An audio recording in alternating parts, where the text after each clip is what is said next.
Hello and welcome everybody. I think I've just gone live. Just a moment.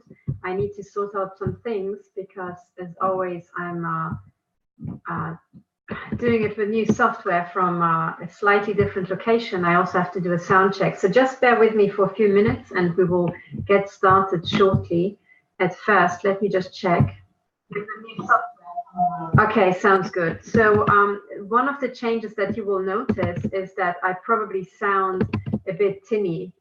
That's because I have to use a different webcam just because the other one broke. So there we are. I hope it's still okay because today is kind of an important broadcast. I've got a lot to tell you and I'll try to get everything sorted. It's still a bit new using Zoom, so I had to remind myself how to do everything because, as you know, YouTube shut down their most useful feature, which was the really easy broadcasting, live broadcasting. But there we go. Now, today's topic is called Turning the Machine, okay? And that's because we already had the episode of saddling up and riding into battle, okay? But the battle is with huge, complex human systems. So what we need to do now is to turn the machine, okay? The big machine. If we get it right, there should not be any physical battles, okay? If we get to any physical violence, that is also possible in this system because the other side is geared up with all the weapons and absolutely everything. But should it get to any real violence from where we are actively involved, then we have really screwed up. So I am all about using the systems analysis complex system approach to, turning the machine. And this is what I'm working on, okay?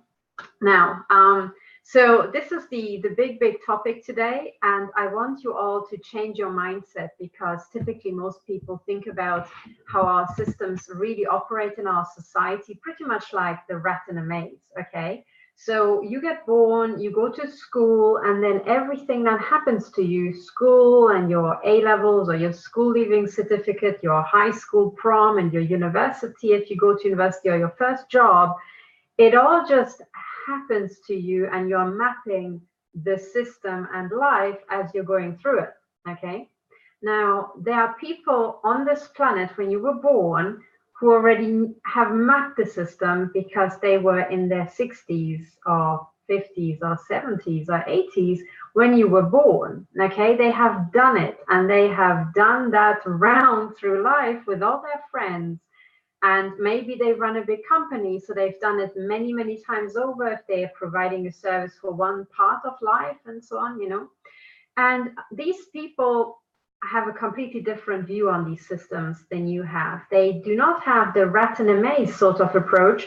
They are above the maze and they're looking back down, maybe reflecting back on their life, or if they're running a big company, looking down on how that system is done or is run day to day. So a school director has a different view on your school than you as a primary school student, okay? You're doing it the first time, you don't know what the hell this is all on about, and you don't really know what you're expected to learn, how it really functions and all that. But once you've done it once, you understand, okay? So the people who have done it before you are at a huge advantage. And they always will be. And there's nothing you can do about it because you just weren't born when they were born. So what we are dealing with also, especially if you're a member of the young generation, but I'll extrapolate it, okay, soon, but I will start with the young generation.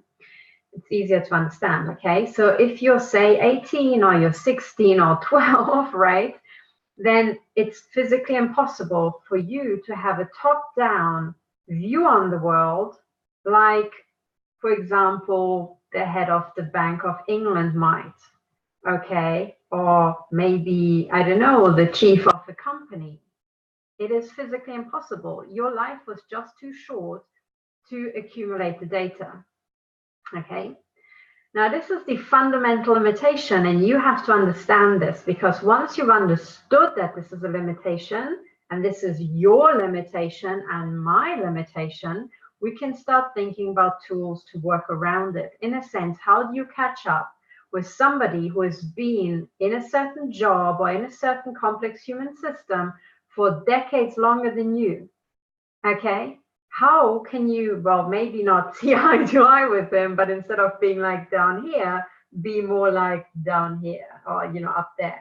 So this is the question. Now, the way to really catch up is to stop having this rat in a maze sort of approach, and you need to step out and step up, okay? And you need to look top down on whatever system you're dealing with.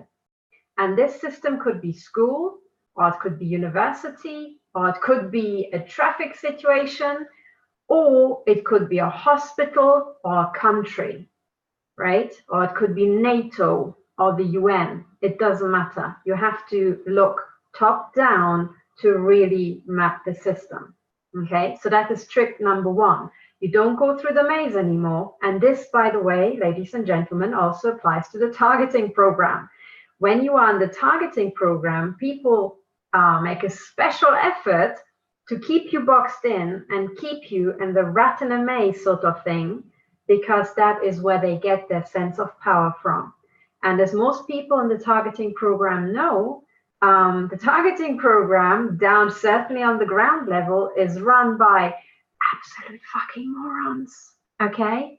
So those morons need to have some sort of advantage over you to stay ahead of the game. As soon as you become ahead of them, they've lost, okay? They lost the whole war, all right? So this is it. So you will see that in the targeting program, they will particularly try to push you down and keep you so stressed out that at any moment throughout the day, you're always dealing with the next shot in the face by a directed energy weapon. I'm not sure if you can see my, this eye here is red because I was just recently shot into the eye, okay? Pretty unpleasant.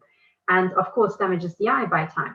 But with time. But the reason they did that is because they were trying to push me down into the rat in a maze sort of thing. And I was like, I'm sorry, guys. I've seen this movie before, okay? I know where it runs. In fact, I know it much better than you. I have, because I've seen it once, the entire asset stripping cycle from, not quite from the start, but I've seen the end and where it goes. And since then, I've become a physicist. And after that, I just specifically worked on complex human systems. So it is physically impossible for MI6 or the CIA, no matter how hard they try, to ever get me back into the rat in the maze box, because I have outgrown it. It's like trying to stuff a walrus into a little rat maze. It ain't gonna work, okay? I just have too much knowledge about you guys, because you have done this to me since I was a child, which was really shit back then, but now it's just worth gold, because I got pretty much the CIA MI6 shit show training from you guys already. So the next time it hit me, I was already ahead of the game, and I was like, okay, I know what this is, I know how this is going, let's get ahead of the game. Okay, so this is what happened. Now, what I want to show you is exactly all the things that I learned that will empower you to get ahead of the game, okay? And that will empower you to turn the machine, okay? The way you want, not the way they want, okay? So this is really important. But before I get to the really important nuggets, let me just check the sound, okay? Just a moment. Okay, sounds a bit crap, but I think it's still okay. So I'm sorry that the microphone is a bit rubbish today, but there we are.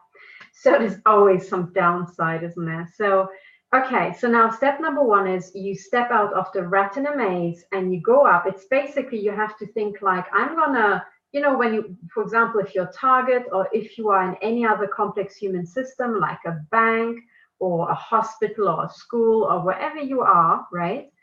It's some big complex system. Mentally, what you have to do is you will just have to say, everybody freeze. And when everybody's frozen, right, in this time, freeze, you just go through the door, leave the scene, and you go up to the executive level and you sit down behind the CEO and you watch, okay? So that's what you have to do. You leave the ground level, you go up into the executive suite, you sit down behind the CEO and you watch, okay? You watch silently, secretly behind his back. Of course, in real life, you can't do that. So what you have to, well, actually, sometimes you can. But what you really have to do is you have to mentally go up there and think, if I were CEO or if a CEO is running this, what would he do next? What would he think about? What would be his considerations as opposed to mine? And most CEOs think about, profit margins. They think about risks and liabilities and things like that. And they think about the next paycheck and their bonus and their mistress and where they're going to get their next cocaine fix from, and maybe the holiday with the wife and the children, sort of stuff. Okay, so that's the kind of stuff you have to start thinking about to map the system. Now, when you're in the targeting program and you want to play this game, you are out somewhere, out and about, and you get the typical car harassment and gang stalking, and maybe they shoot you in the eye with a directed energy weapon like they just did with me. And you're like, okay, this is getting really stupid. Let's just freeze, okay? So you just go get yourself some refreshing drink or an ice cream, and you just stand in the corner of the street and you just think. You watch the scene and you think, if I were running these morons, what would be my objectives? What would I want to do better? What is going well? What is not going well? And you start thinking like the CEO of this operation. Okay, so first of all, this is really empowering because mentally you're already a step ahead and you don't give a damn about these underlings because you're already in the mindset that you are paying them. So is that guy any good? Would you sack him? Is his street theater okay? Is it impressive? Is it not so impressive? And so on. But when you start thinking this, right, I'm not trying to turn you into Dr. Evil here. What I'm trying to make you understand is how Dr. Evil thinks and what will absolutely scare Dr. Evil shitless, okay? So if you're CEO, your biggest concerns are your profit margins and your risks and liabilities. Okay, and you always balance those. How much profit can you make with this amount of risk and with those liabilities and so on? As long as there's more profit than risks and liabilities, it's all on go. But as soon as risks and liabilities become astronomical, it is actually your fiduciary duty as a CEO of any sort of shit show to pull out. Okay, so when you have understood that, you immediately know what you have to do. So if you're in a street theater or if you're being shot in the head with directed energy weapons like I am nonstop, you have to think, how the hell can I increase the risks and liabilities to this corporate shit show so that the CEO will be forced to pull out, because if he doesn't, his shareholders will descend down on him. Okay, do you understand? Because then you don't descend down on the CEO because you can't. You're like somewhere down here and his minions are kind of stomping on you, but you want the CEO to be brought down. How do you do that? You'll find a method for your individual instance to increase risk and liabilities. When you succeed, you tell everybody about this, and when down there at the street level, all the victims are big, massive risk and liability as opposed to a huge, ludicrous profit margin, that's when it, the message goes up to the CEO and he's in deep shit. And he has to change his strategy really quickly, because if there's anybody watching the profit margins more closely than the CEO, it's the shareholders, okay? Because they also don't run a company. Their only interest is how much fucking money are they is coming to them from that direction. So they will be like checking this much more frequently than the CEO possibly can. Okay, so as soon as the risks and liabilities are bigger than the profits, you don't have to do anything. You will be a little ant down there, right? But you have just found a method to increase risks and liabilities.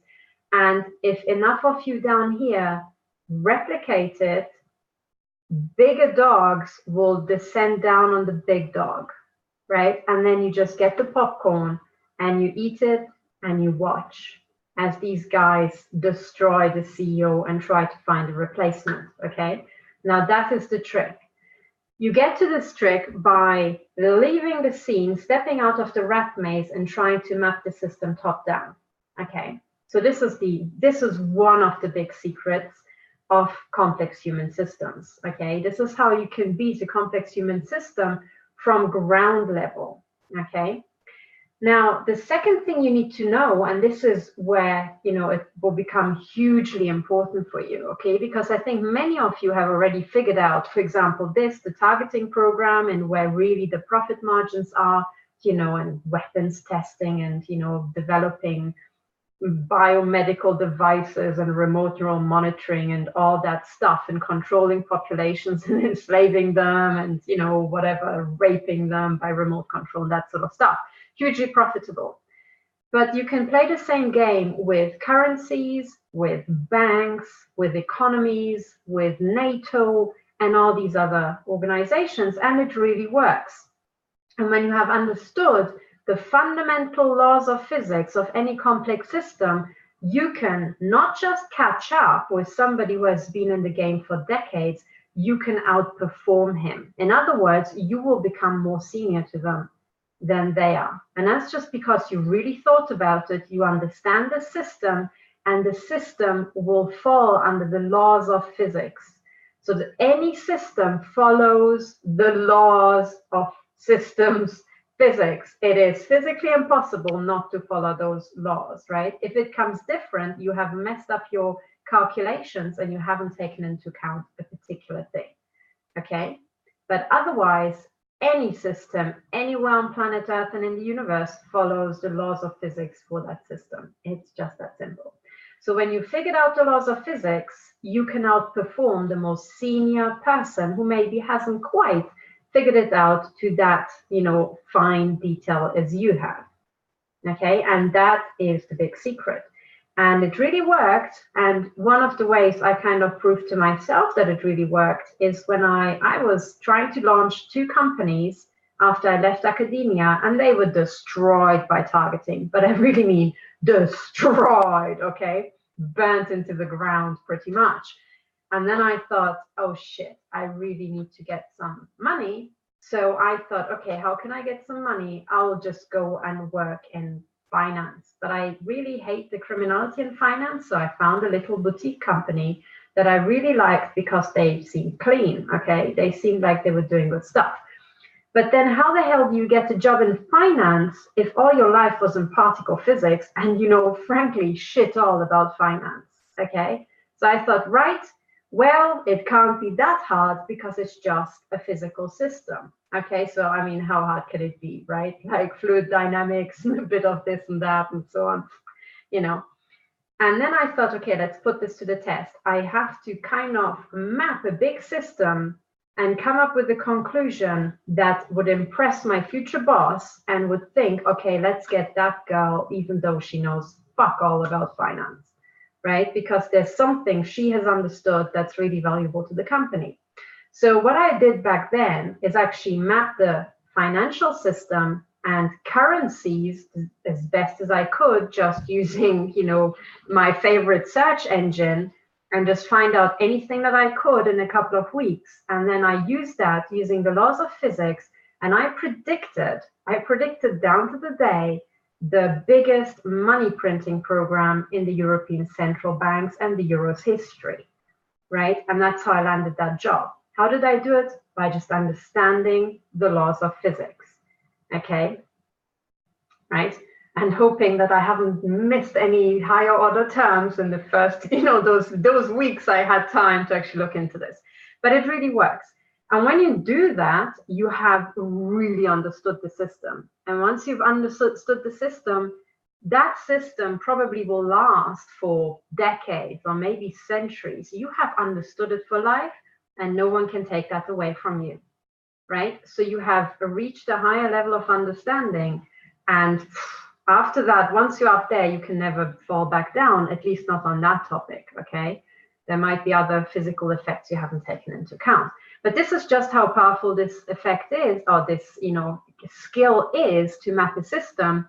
And this is why you should teach your children to learn physics, okay? And maths as well. If your children asks you, if your child or your, asks you why he should be doing his maths homework, even though it's, dry as sawdust and so boring, It is because maths and physics are the superpowers you need to crack any system ever.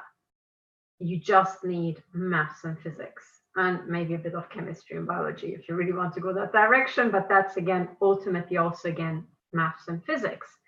Okay, so these are the tools. And if you don't know maths and physics, those people who do, who are evil, will enslave you and eat your brain, right? Which is what they're doing right now. So we need to smarten up on the maths and physics and understand the system and get ahead of them. Okay, so that's what we need to do. So number one, all of you independently, you need to start thinking, how does the CEO of this targeting shit show think, and how can we increase the risks and liabilities to all these bastards, right, as quickly as possible? What are true risks and liabilities? What causes permanent and irreparable damage to them? And how can we achieve that sort of damage? By the way, that's what they're doing to us when they're shooting us in the head with directed energy weapons. They think, how the hell can we damage these people's brains enough so that they will eventually end up debilitated, but not fast enough that anybody can track it back to us? This is what it is, okay? So when they're shooting at you with directed energy weapons, it's because they want you to die, but they don't want to get caught. So they want you to die somewhere else away from them, okay? That's the plan, okay? So now when you have gone up to the CEO level, okay, and you've understood this and you're thinking, okay, how can I increase the risk and liabilities? And you have figured it out and you found a way, okay? The next step is to go back down onto the factory floor level, if you like, and start turning every cog of the machine your way to increase risks and liabilities to the management level. Okay, you basically are trying to bankrupt that company. That's basically what we're trying to do, right? The money is the lifeline of this company, of this entire shit show, because none of those guys do anything, right?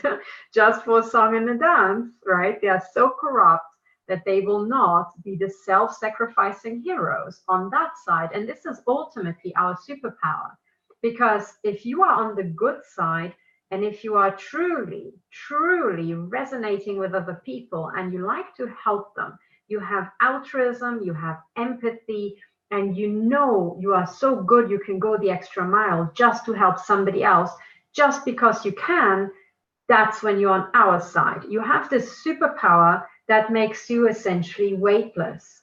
The other side is worn down by the fact that they hate each other. They're a bunch of corrupt bastards who either want to kill each other or fuck each other's wife. Okay? Not really that great. And the way they are held together is by their control files, by the fact that they watched each other murder a child or a person, or have seen each other do other horrific things, and so on, right? So this is how they are held together. But ultimately, it's a very unstable system, whereas our system, it's kind of durable. When you have found the people who are genuinely good and genuinely want to, bring the whole system forward, they will always help you. They will always lift you up instead of squashing you down, right? Just because they can. They have that much capacity and that much love in themselves, okay? This is how you can tell them apart. Now, nevertheless, if you're on the good side and you went up to management level, you figured out risk and liabilities, and you go back down, you have to now start turning the engine, okay? And you have to start turning the engine in little increments, because probably that's the only thing that you have the energy to do. And you also have to recruit other people who can turn the engine, okay? So the mental image that I want you all to have at this point is this one here, okay? So this is really what the entire episode is about. Now let's see if I can figure out how I can share my screen. There we are. So this is the mental image that you should have, okay? It is these cogs. Now, these cogs represent, overall, the big system of our society, or maybe the targeting program, or whatever you can see is going wrong. It doesn't matter, it's just a universal model, okay? And what you need to do is you need to go into the machine at the most fundamental level, and you have to figure out, how do I turn these individual cogs, right, such that overall the risks and liabilities for the big system start ballooning and become exponential. Okay, that's what you need to do. So, and here you can also think, okay, this could be, what are these cogs, right, in real life? Well, these cogs are anything that you can take an influence over, anything at all, because it's a complex human system, okay? So it might be, this big cog might be your job. I mean, you can take an influence over what you do during your job.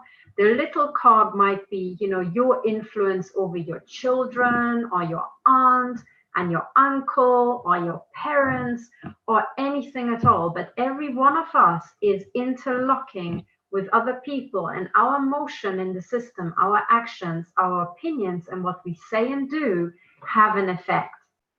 It is physically impossible to go through life without having an effect. It is actually physically impossible. You always have some sort of effect, okay? And you don't need to crash into people with a car to have an effect.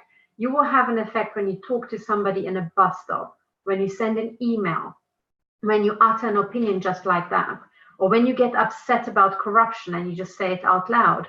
This will be heard and registered by other people who will start thinking in turn. And that's the thing you have to realize about complex human systems, is that they never stand still.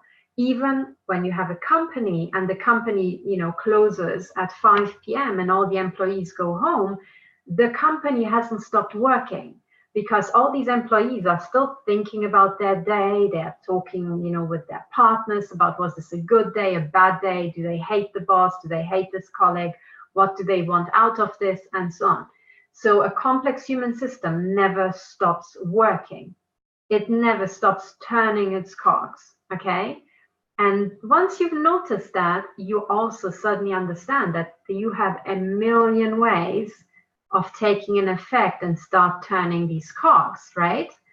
And I can tell you that the other side is exploiting this all the time. For example, if you are dealing with defamation as a target, what the other side does is they will call or visit or just bump into randomly all your friends and colleagues and start spreading dirt on you, or complete lies, okay? So they will start turning the machine around you without you noticing. And before you know it, all these people think you're, I don't know what, a pedophile or an alcoholic or a prostitute or whatever, and you haven't done anything. But somebody went around and started turning the system. They started implanting things in their heads, right? So that's what the other side does. They have mapped the human system for thousands of years. They know exactly how to take effect. But doesn't matter. We can just do our homework. We can catch up, and then we can outdo them. We can always outperform them, because our side is essentially weightless. We can continue working even if we don't get paid, just because we want to, right? Now, the other side is something equivalent when it's set up such that they are basically propelling themselves through their sex drive and their perving and their voyeurism, but it only goes so far, right? It only basically lasts up until the next wank, okay? So yeah, then it stops, and then they can't be bothered with it either. Right? So that's the crucial difference, okay? You have to understand this. And I'm sorry for those people in America who are not used to hearing these words. I'm trying to be as, you know, stark as I possibly can be, so that you remember what I said, right? It might come back to you in the shower that, you know, Katherine said this. Yeah, but it's also true, okay? They are a death and a sex cult, and this is what drives them. This is what is their control files. Our side is driven by a million things, but they are a lot more positive, okay? And they are a lot more, I don't know. Well, there is actually a fundamental difference, because when you destroy, your net sum is zero. When you help and create and repair, your net sum is always positive. So that will always be the winning side. It's just that in the process of winning, these moronic motherfuckers are causing so much damage to us, right, that we can't be where we want to be at the end of it, because they kill those people, you know, some people of us, or they just, you know, torture them so that they can't do their work. Okay. But anyway, so this is fundamentally, we are going to win. And this is now, you know, there are many boosts coming from network effects and so on. But nevertheless, we have to do the work. We can't just lean back and say, oh, well, you know, we're going to win, so there's no point in doing anything. We are going to win and that's it. No, that's when we're going to lose. What you have to realize is you have to increase the risks and liabilities to the other side. And on top of that, you have to make sure that every single cog that you can take an influence over turns the right way. Okay, so this is really important. Now, if you are very, how to say, if you are a 21st century hero or 21st century, you know, whatever, modern day true aristocracy in the olden days, you know, when you had marauding hordes, was always a defense institution. Okay, it were the people who were the hardiest, who could just, you know, look danger in the eye. And that's why they had the freaking bastions, because they were the defense. Okay, so defense. And you always have to be much more resourceful if you're playing on the defense side as opposed to the offense side, because the offense only has to find one way in, but defense has to keep all the doors and gateways shut and protected. Okay, so it's much more difficult to be on the defense side than on the offensive side, right? So anyway, this is why historically the best people were always a defense institution, okay? And the modern day, you know, rotten royals of Europe have forgotten this, but true aristocracy is a defense institution.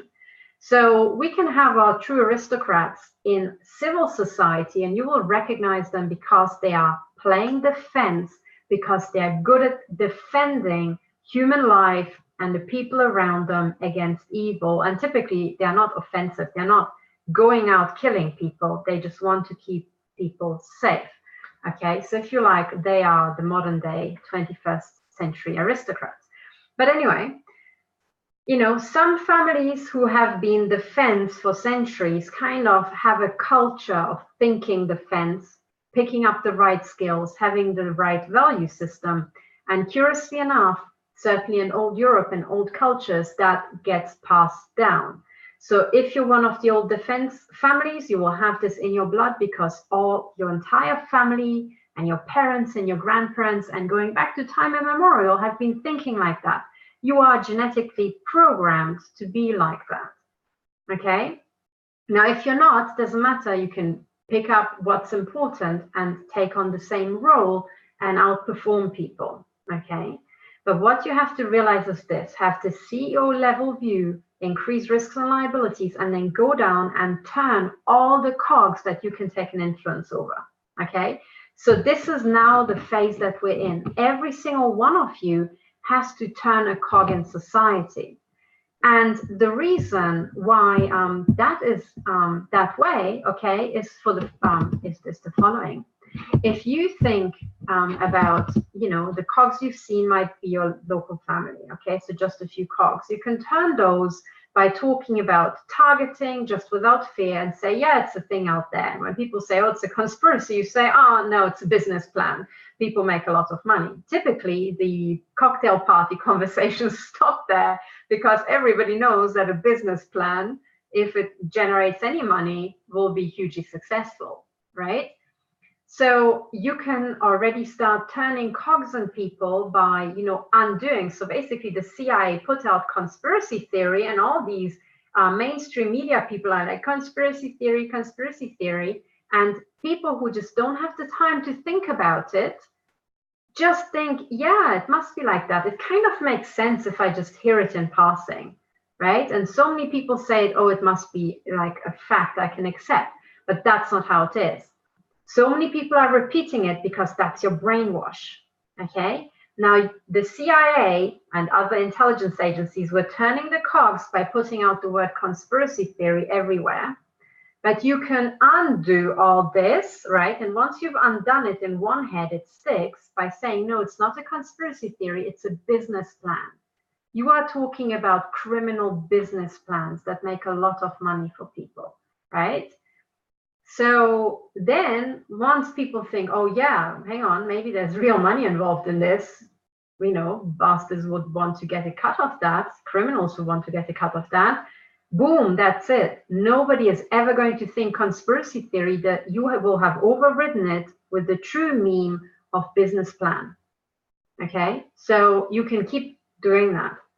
You can do it to your family, you can do it over Facebook or Twitter, or, you know, but with your YouTube or Vimeo videos, with your online videos. And when you do that, you're suddenly using network effects. So it's not just you and your social circle that is geographically, locally around you, it's suddenly an entire social net all throughout the internet.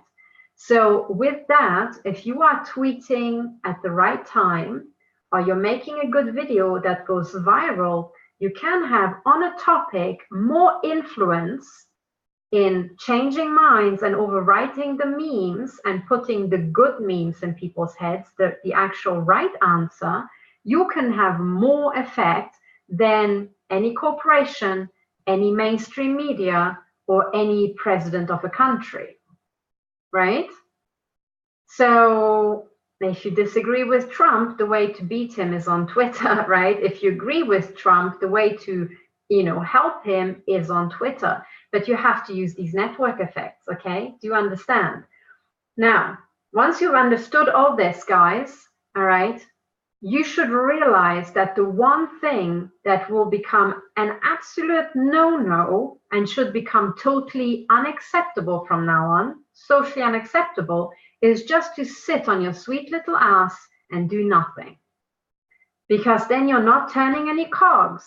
You're not thinking about how does, you know, Mr. Global think? How can I really bankrupt Mr. Global, right? What do I need to do to really start turning the cogs? If you're not doing anything, you have turned yourself into a total waste of space, and you have just foregone your wonderful mathematical superpower that you now have with all these network effects that we have going around. Okay? So sitting on your ass and not doing anything is inexcusable. I'm sorry. Okay? So that's all you need to know about systems. Each one of you need to get off your asses, and what you need to do is very dependent on where exactly in the system you are. Okay?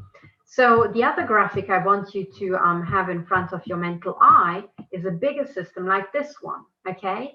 Now, if you're in a big complex system, sometimes depending on where you are, let's say here, and you are connected to other cogs that you're turning right that way might be the thing to do, because if you're turning right, you're turning that cog left, which is turning that cog right, and turning this and so on. Okay? So you will have to think about, if I do this, what are the knock-on effects? Okay? So if you are somewhere here, down there, your strategy will be a different one than if you are up here and you are connected to people differently, okay? And this is why you shouldn't, I mean, within parameters, okay, within reason, you shouldn't blame people for taking a certain approach, okay? I'm not saying, oh, this person is evil, you should forgive them. Oh, no, because the difference between good and evil is so big, right? It's a completely different goal. That's not what I'm talking about. I'm talking about all the people who are on your same side. What are their personal strategies in, say, fighting targeting? Okay. Some people are really good over YouTube and they should be putting out YouTube videos. Other people never really got the hang of it. They don't think they look good on camera, but they really like to send off a sassy tweet that really sticks. Well, they should be sending tweets, right? And the two sides shouldn't swap, because then they're wasting their energies, okay? So it's stuff like that. So you choose according to your strength and what feels really right to you and what feels empowering. Sometimes you might be unsure about doing something because it's pushing the boat out, but should it succeed, it would feel so good and be such a payoff. It's worth taking that, right? And that's when you start thinking like a CEO as well. It's about risks and liabilities and the potential profits. Sometimes you just have to take the risk. Okay, but you have to, of course, take it reasonably, right, and do it like that. But the point is that once you have understood this, and once you have understood that in real life, it's not a 2D model. You're never just a cog connected to just, let's say, this big yellow cog here to just one other cog. It's never like that. In real life, you are a 3D sphere, right, with lots of ways of returning, and you know, every layer can turn individually and interlock with other cogs, and it's all just one big mess, right? But as one person, you can turn cogs on so many different levels. It's like a gear, okay? So you can turn, like when you shift gears, you are turning them in different ratios and so on. But that's life. You can turn your gears at work, in your private life, in your social gathering with your friends. If you go to any events, if you do any campaigning, you will be surrounded by different sort of people. And your strategy will depend on what you're in, okay? Now, once you have understood this, okay, you will have understood also, once you've played it through, you know, how do I change my strategy when I'm not with my family and I'm suddenly giving a public speech or I'm making a YouTube video? You'll be talking differently to your family than you would on YouTube. I mean, most people would. I actually talk the same. I actually swear this much in private as well, right? So I'm pretty much the same. But other people will have a public face, and that's very, you know, orderly and very nice and so on. But then when you have understood all this, right, you can start putting all the cogs together as you think is, you know, hang on, this one. I want to show you this one. And then you can put everything together, and you can begin to understand how a country works. Okay, so this you probably recognize as England and Ireland, right? And if you're down here, you know, a cog somewhere near London, your strategy might be different than the one in Ireland or the one somewhere up in Scotland, you know, or in Wales. It very much depends. It depends on your environment. How do people react? What are the topics that are important to them? You know, can you explain it to them in their own language, on their own terms? If you're somewhere on a sheep farm out in Wales, I'm sorry to take this example. I could have taken an IT company. Okay, let's turn it around. If you're somewhere on a sheep farm, somewhere on the green belt in London, the way you explain things will be different than if you're working for an IT company somewhere in Swansea, okay? So, right, you have to always adapt it to the people around you. Now, all of this will probably sound pretty straightforward and pretty boring by now to most people, yet most of you still haven't understood this. And this is what I find just amazing. How the sweet hell can it be that so many of you still do nothing, okay? Why? Why are you sitting on your asses waiting for other people to sort stuff out for you? Okay. And what I mean specifically in, for example, in terms of targeting, but also other things like what's happening to our currencies, what's happening in other topics, you know, in our life. You might complain about it, so you flag the problem by tweeting about it on Twitter, which is good because you basically send a system broadcast. That's step number one. You're kind of the hub, okay? You've got all these connections coming out from the hub, and you send a distress notice message to all your other people who are following you about, oh, isn't this really shit? Now that's step number one. But very few of you go to the next step, which is, I think we should do this about it. And I think this is how we need to go about achieving this, right? And this is where you have to be. And then once you're finished informing your network about what needs to be done, you need to reach out to other networks that you're not in touch with. You need to find a way to contact, I don't know, people you would have never contacted over Twitter, and somehow get involved in their conversations, raise awareness, and, you know, suggest what to do. And then that is just talking about it. Then you actually have to go out and do stuff. Okay. And it's really the third where you have to be now. You have to go and do stuff. Right. So, and it is really turning the cogs that is the most important. Okay. So from now on, in this phase of the war, right, all we need to do, and this will be the most rewarding and also the most beautiful and ultimately the most human thing, is each one of us, we have to interlock and we have to start turning the machine our way. So this interlocking, right, it will feel a bit like playing volleyball. Okay, you get the ball, you pass it on to somebody, you're trying to score together and all this sort of stuff, right? But what it ultimately is together turning the machine. Every person has a role in this machine. And if you want to get this machine off the ground, we all have to start turning, right? We have to turn the right way. We have to start doing work. We have to do work on others, right? And leverage our influence and start moving forward. And each one of us has to recognize that we all have superpowers. There are some things that only you can do, right? There are certain things, and you can go through in your mind, just like as a joke, as an exercise, what are the things that nobody, literally nobody on planet Earth could sort out right now?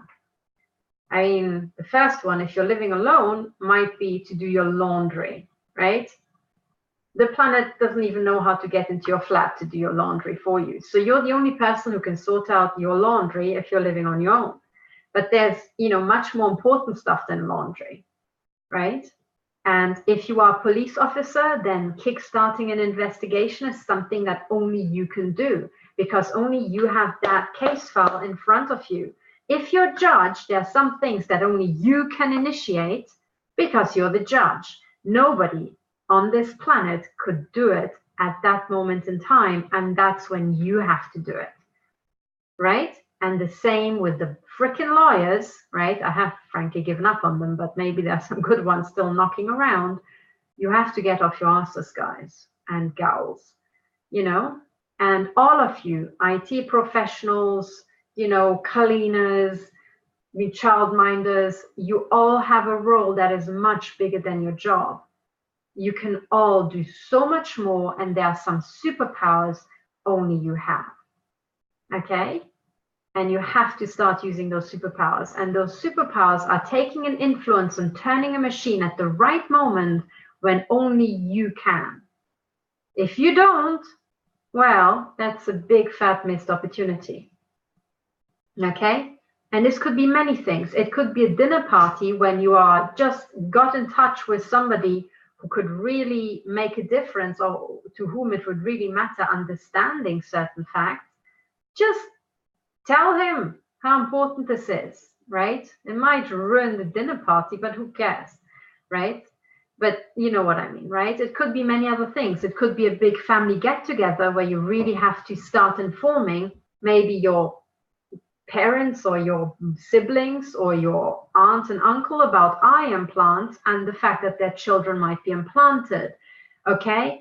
It's a really iffy topic to bring up, right, over, let's say, a kid's birthday. But let's face it, that's much more important to a kid and a kid's future than a fucking cake and some balloons. So you have to do the work. Nobody will do the work for you, okay? Now, the kind of work we all have to do, there's a million other things we each have to do right on top of that. But the key things we all unite around is, number one, most of us have been non-consensually implanted. If it's a radio frequency chip, it's always, in my experience, combined with eye implants, right? I didn't notice when they put them in. I have them. I have the whole lot, right? And the radio chips, I don't just have them in the neck, I have them everywhere. They are irradiating me, and they will cause tumors and cancers, right? The eye implants are damaging my eyes, right? And so on and so on. But I also know that these things have been put into other people and into children. And that's why I have a duty to inform everybody, and only I can, because right now, only I have really, well, there's some investigators in the US, but over here in Europe, only I have really gone through systematically and scanned, just people who are not even targets, and realized, oh my God, I can find these chips in literally most people. Not all, but most. That's a pretty big deal. Now you need to pass on this message to others, okay? So this is some of the, secrets of complex human systems, right? You need to start, even if you don't know physics, you can have a feeling for how these systems work just because you have life experience, okay? And always think, I want to be at the CEO level. I want to be ahead of the game. I want to know what the shareholders want, what the CEO wants, and I want to find out how I can really screw them over, all of them. So that this particular shit business plan that they are pulling will not just not be profitable, it will get them so deeply in the shit that they will rue the day that they ever had this idea, right? That's the sort of stuff we're talking about. So, and you can play the game, as I said, with currencies, with ending the Federal Reserve, with our court system that seems to be fraudulent, with corrupt police officers, with, a million things, with the shit healthcare system, and so on and so on and so on, right? But you have to have these key ingredients, find out how to really increase risk and liabilities to a shit system, find out how that system should be working and what it should be replaced by, and start turning the cogs, as many cogs as you can possibly do, and get other people to do the same. So you need to communicate, you need to work together, and then ultimately the absolute best thing and most rewarding thing will be when suddenly all of it comes together and you will realize that people will interlock with you and start helping you turn the machine that you have never met before. You don't even know why they're doing this. They're doing this for the same reasons as you, because they want a better system, okay? And once you start meeting people from maybe the other side of the planet who have the same goals as you and are turning the machine in the right same direction, that's when you realize, oh my goodness, the news about the system being shit has literally spread around the globe because I managed to match up with somebody on the other side of the globe, and we're doing the same thing without having ever met each other. So one of those, big instances for me was really when I met up with, Dr. Paul Makow, who unfortunately has since died, and he was talking about psychopathy and systems and pyramid organizations being psychopath magnets, and I was doing the same, but I never met him before. And suddenly we were both saying the same thing. We're both saying the same sort of solutions, how to get from this awful state to something much more rewarding. And that was just beautiful. That's when I thought, oh my goodness, two cogs really met out there, right, in this big complex system, and we are turning the system in the right way. And there are many, many other instances like that. But I want you to go out and I want you to find your cogs that you can, kind of interlace with. And they're out there, I tell you, and you will find them in the most surprising places. And when you all work together and have this sensation of success that you brought about through your working together, that is the most rewarding thing. It really is. So anyway, so this is the big secret of complex human systems, and be aware that the other side does it synthetically. So for example, all the gang stalkers are interlocking by using their mobile phone and by using, I think, a Lockheed Martin, program on the back end that is then organizing the entire gang stalking, certainly in the US. In Europe, it might be whatever, BAE systems or something, but it's some sort of military contractor software infrastructure that is coordinating all the shit shows around the world, okay? So the gang stalkers are made to interlock and work as one big system synthetically, but these guys need to be paid with gift vouchers and stupid salaries for moronic work all the time. And the reason why they have to be paid off so well is because they know, should they ever get caught, they will be crushed. So the profits have to be higher than the risks. And some people in the US managed to catch some of these gang stalkers and interrogate them and ask them, look, how much do you earn? And one guy in particular, I remember being interviewed in a supermarket, and he even stated on what, it was kind of like the national, if you're a public servant in the US, there's like a pay grade, and he had a stupidly high pay grade. Why? Well, it's because the risks are so high. He's a freaking criminal in public view, right? That's why the salaries are so high. So, you know, the other side is doing this and has thought it through. Now, all you need to do is you need to increase the risks and liabilities for these gang stalkers. And number one, photographing their faces is the best thing ever. Photographing their faces and finding them on social media is better still, right? And so on. And photographing or filming a street theater that they are pulling to harass you and then finding their home address, that's also very good. I'm not saying you should threaten them at home. What I'm saying is threatening will never get you as far, or even punching them will never get you as far as suing them in court and basically acid stripping them down to their last shirt for taking part in crimes against humanity, right? That's really what I'm for. That's why I don't advocate violence, as some people say, because it's moronic. Violence will only get you, you know, some bloodshed or dead body, but not going the violent way, but the systems analysis way can get you millions or billions, or, you know, how much you can get from this system, okay? So this is what I wanted to tell you now, and on to daily business, okay? These are the secrets of complex systems, and I've really banged on for probably something like an hour by now, because I wanted you all to understand this. And if there's anything you take away from this video, that is it. That's all you need to know for now about complex systems. Get going and stop pissing around on YouTube, okay? Now, if you're still around, some news now in the second half. There are some big news. Number one, talking about advocating violence is, sorry, I just have to get through this. This is now the harassment round, right? I've just noticed that Ramola Dharmaraj and Barbara Hartwell have again put out a defamation video about me.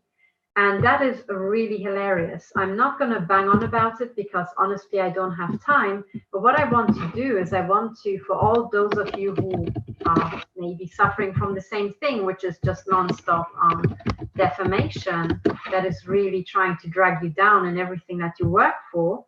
I want to point out this video I mean, and hang on, let me just find it.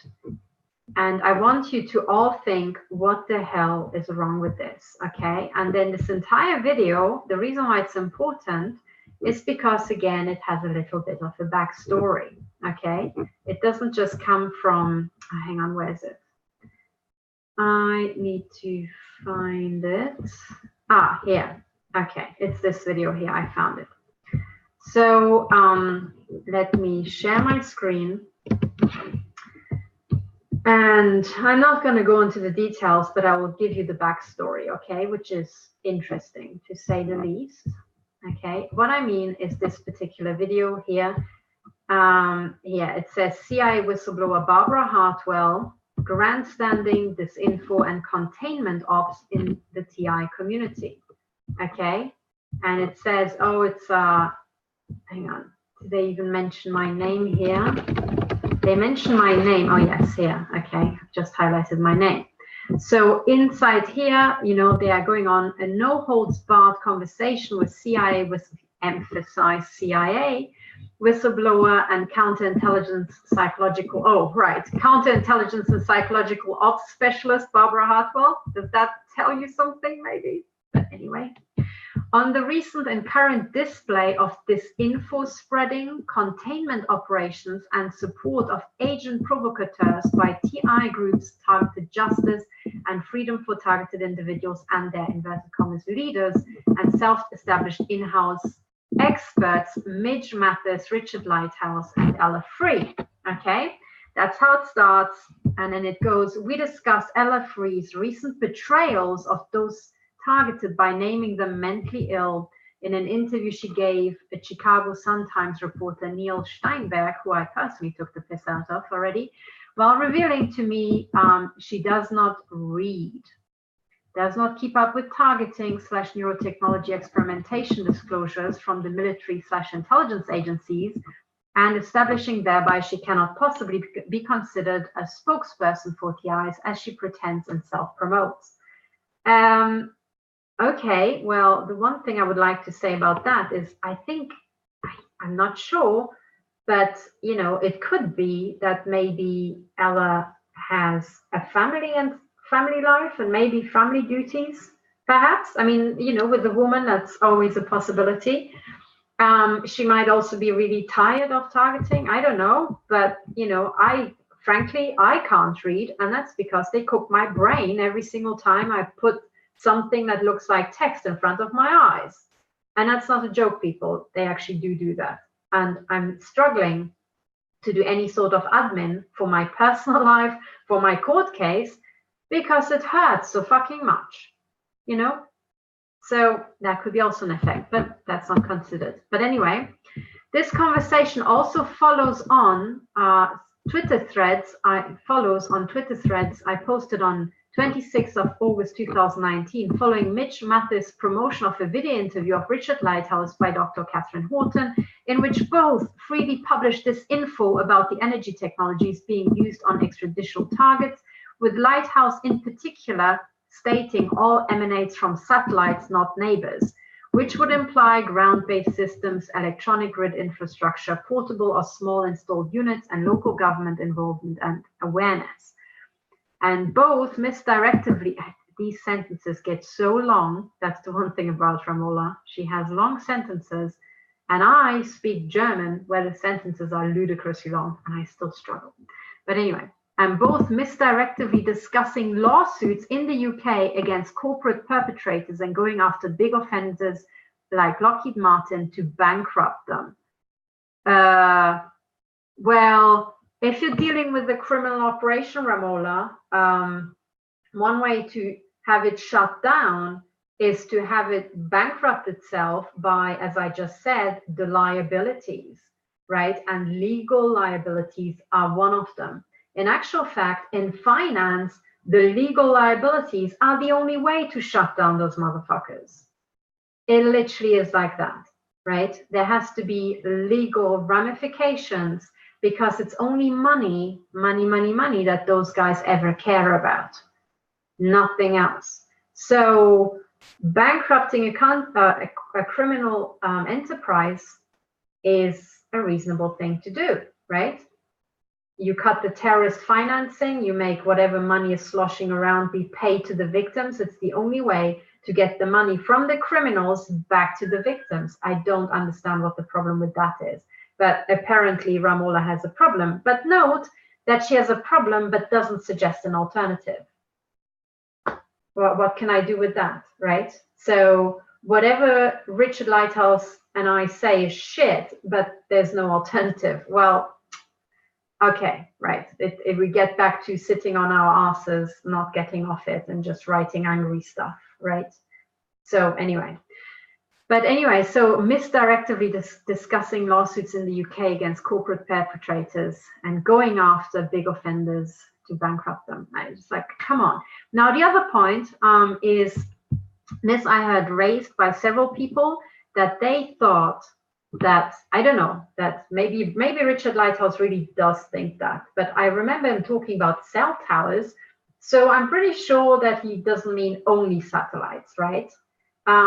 But even when you say cell towers, well, whatever's in the cell tower, that tech can go miniaturized in your rucksack, simply because the 5G antennas are kind of small.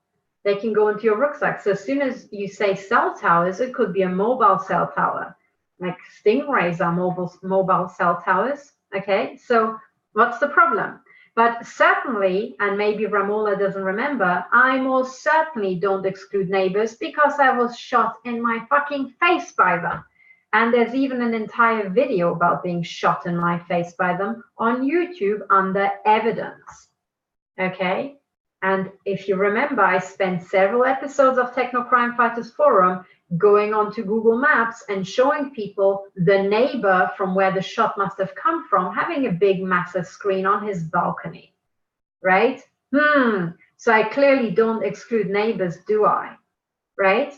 And all my clients who I'm talking to, who come to me for consulting and counseling, know that I don't exclude their neighbors because I tell them to map the neighbors who are shooting at them, right? And remember, in my neighborhood campaign, I made a little diagram about where the neighbors who are innocent but will be shot with the 50% reflections reside, so that you can warn them and tell them that they too will have a claim against the government.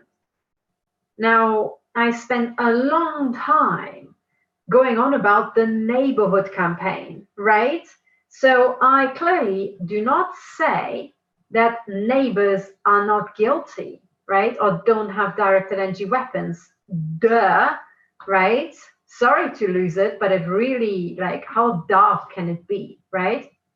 Now, the second accusation is me having somebody on my YouTube channel who maybe has the opinion, because he could never actually track it down, and maybe he wasn't so freakingly egregiously shot in his face as I have been countless nights by his neighbors. Well, if his particular opinion is, because that's just where he is in mapping this program, that is for sure satellites and cell towers, so be it.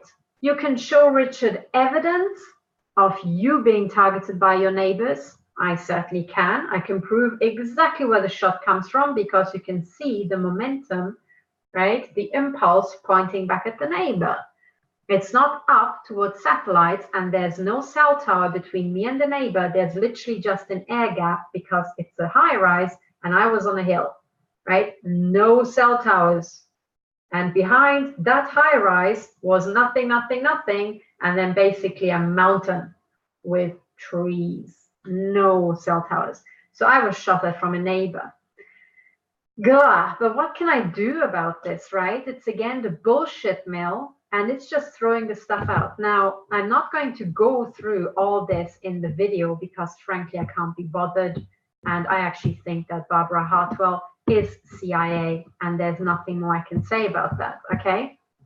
So, but either way, let's just finish the text. And I really hope you guys can see what I'm seeing, because if you can't read the text, it's kind of pointless.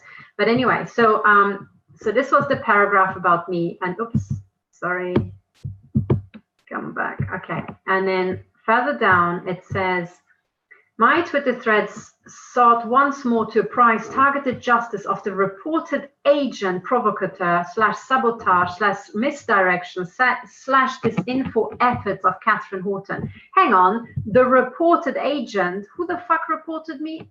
Oh yeah, Ramola. Okay, so when Ramola reports a reporting agent, or reports about somebody reporting as an agent, she reports that she herself reported. Can you see? Isn't that like fucking dumb? Isn't that like fucking disinfo? Because it sounds like you are more people than you are. You're just one person spouting the same bullshit, and then you quote yourself and it looks like two people. But it isn't. It's Ramola, right? Jesus. But anyway, and then, by the way, agent provocateur, what the fuck, right? I haven't dealt with this woman in a freaking year, right? She put out a lot of disinfo. I was like, leave me alone, right? Sabotage, what the hell did I sabotage? I wasn't the person who sabotaged techno. I was the only person excluded when techno got sabotaged. Misdirection. What exactly is the misdirection? And then also look how Ramola, she's like a bullshit machine gun, okay? So she will put these things out hoping it will just hit your head like a directed energy weapon. You just go, oh, okay, I submit. But when you take every single bullet apart and you're like, hang on, what's that? It's a dud, right? It suddenly just sounds like a lot of noise. Misdirectional. What exactly did I misdirect people about? What exactly is Ramola's problem? It doesn't say. You have to listen to a long video to find out. And I couldn't really find out. So disinfo, again, what is the disinfo? The stuff about the eye implants is reported by Melinda Kidder, right? Dr. Stanninger is talking about these eye implants, not just eye implants, all the implants, right? There is the scientific paper about the body area networks. Lockheed Martin was reported by Karen. I'm just doing the measurements in people and I'm preparing court cases. What exactly is the disinfo? I don't get it. Or maybe Ramola's point is, oh, it couldn't be satellites, and there's all this discussion about, oh, it's not satellites, it's actually drones.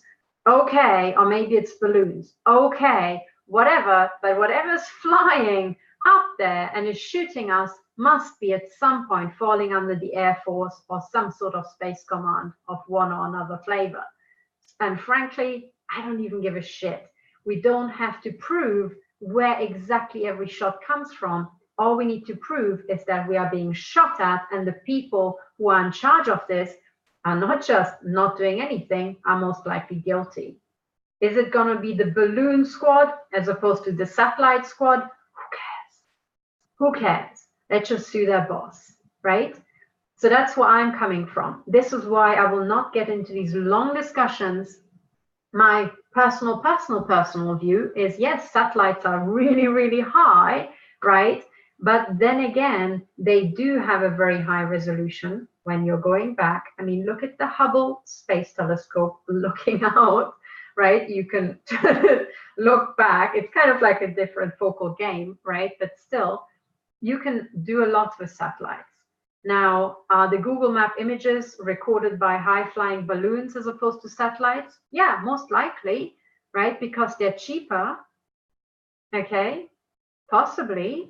But still, right? It doesn't really matter. It really doesn't matter because we don't have to get into the finer details of the technology. We just have to survive, which is why I'm working towards injunctions and just getting enough info in. There's no way I will ever become an expert in satellite tech, directed energy weapons, nanotechnology, biomedical implants, all in one go while being tortured to death and having to prepare a court case. It's not going to happen. So I'm just going to put in the crucial stuff. I'm looking after the smoking gun evidence, and that's what goes in. That's my deal, okay? And I will bring on anybody who's going into the right direction, trying to sue these bastards. And if they have opinions different from mine, hey, Ramola, it's called freedom of fucking speech, bitch, right? That is kind of like what we're all fighting for on YouTube, right? Remember that? Oh, and by the way, I think that's also what the Techno Forum was meant to be about. It was a free speech platform. So if you don't like fuck, that's your problem. It's still part of the Oxford English Dictionary, right? And having been to Oxford, I literally earned my lifetime subscription. And I have permission to use the entire Oxford English Dictionary, all the way from words like adumbrated to words like cunt. And yes, you have heard right. I just said adumbrated. So that's where I stand, okay? But nevertheless, I have to deal with this.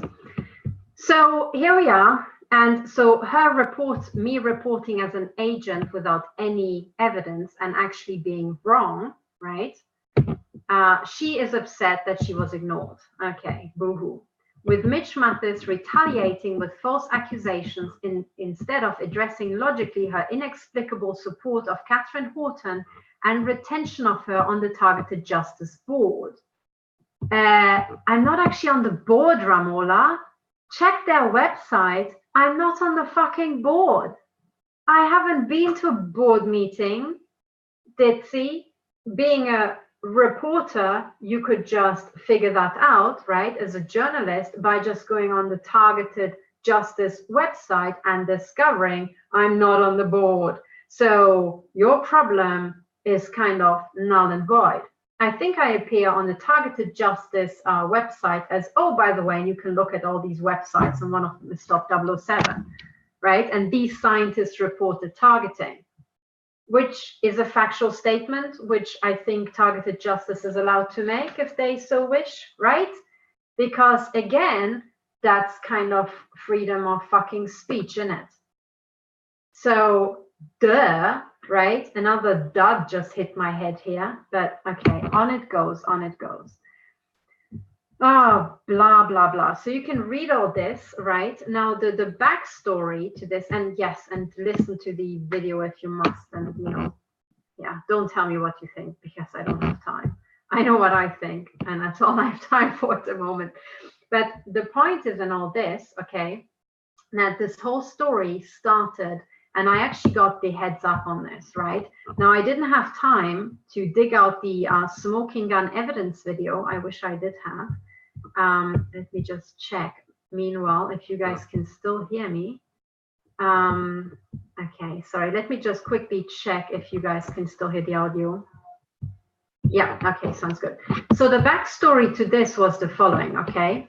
The backstory was that I was invited to go on Frank Allen's Targeted, was it Targeted Massachusetts? It was a radio show, okay? Sorry, I'm so shot in the head, I forgot the title of the radio show. But it was a live radio show in the US with people calling in, and it lasted 1 hour. And after that, I went on to the, you know, the targeting group's call, okay? And I think I spoke to them for 3 hours. It was a really long session. But anyway, so there was 1 hour interview on US radio, and there were 3 hours or something like that. It was ludicrously long of answering just, you know, targeted people's questions and us thinking about what the hell can we do, okay? So that was kind of like the workshop-y bit. So both in the interview and as soon as I came on the call, the victim call, there was somebody, I think one was a man and one was a woman, but I don't recognize the voices, so I wasn't sure who it was. I think first it was a guy on the radio show and then a woman. But anyway, both cases, I was asked about the old team. And I was asked about Ramola. And in both cases, I said, I don't know about these people because the group broke up starting on the 2nd of August, 2018, right? And then kind of spectacularly was on, you know, a back and forth as all the defamation kicked off for half a year, right? And maybe you remember that I was appearing as an expert witness in France, and Ramola literally interfered from France, and Frédéric Laroche basically lied about me having sabotaged the case by not turning up in June, which is physically impossible because I was just an expert witness. The court case would have still happened if I hadn't turned up. But the actual story was that he contacted me before in June and said, what shall I do? Because he wanted to sack his lawyer. And then he did sack his lawyer. And I said, well, then just sack your lawyer and ask for the date to be moved. And that's what he did. So it was a bit much accusing me of sabotaging his case, but Ramola got in on it and my entire relationship with Frédéric Laroche became impossible. I withdrew from the case.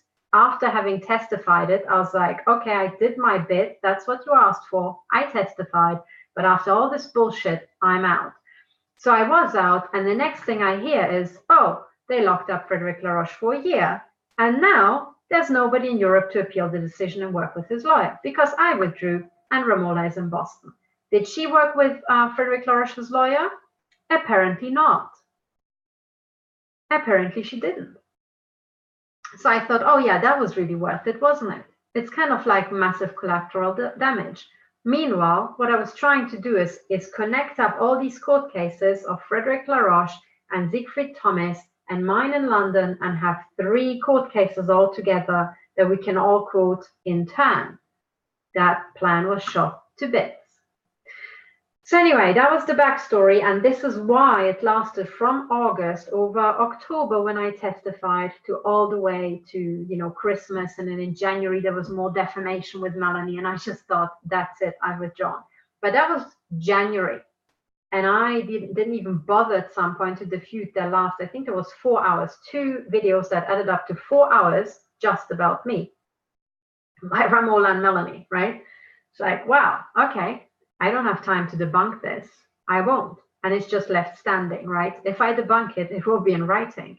So anyway, and that's the last time I heard. Now, I haven't spoken about them. I haven't spoken about Ramola. I haven't spoken with Ramola. So what exactly happened since January, now that we are in September?